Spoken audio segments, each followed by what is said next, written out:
Pirbiang mo lani kang ho nang phan puan ni ka ching ho nang le avi lo ti bom ni vô leng dun di ko pu son nang le avi lo ti bom ni vô leng dun di ko pu son.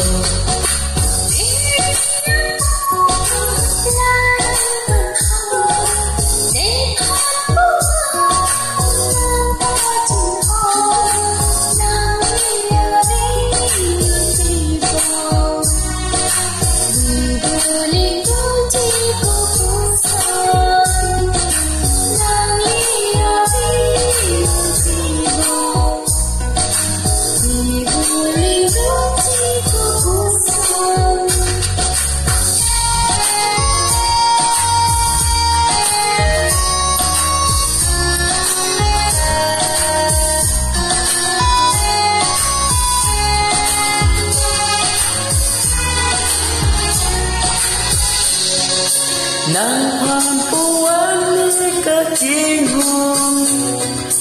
buluri nang ni pan lapuso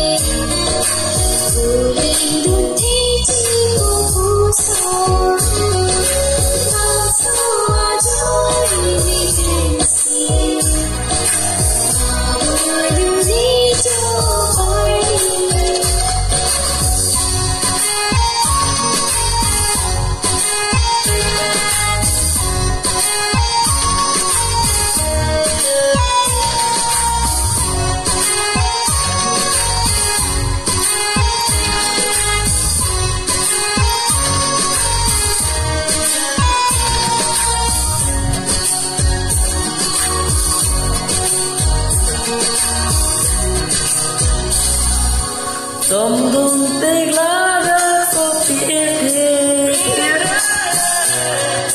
Thil thip jinang palani singge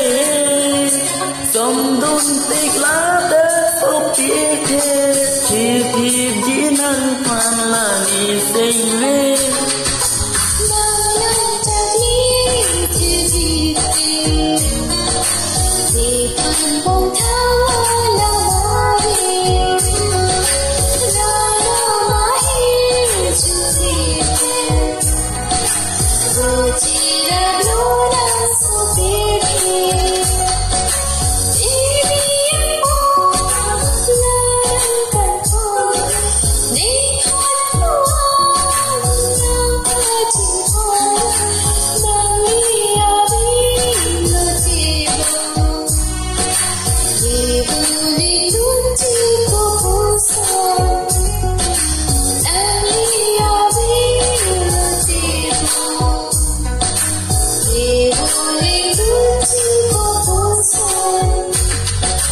Pirbiang mo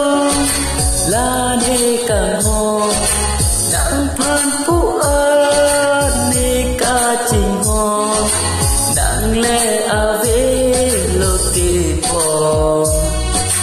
ni fu ling dun di ko pu son nang le ave lo ti po ni fu ling dun di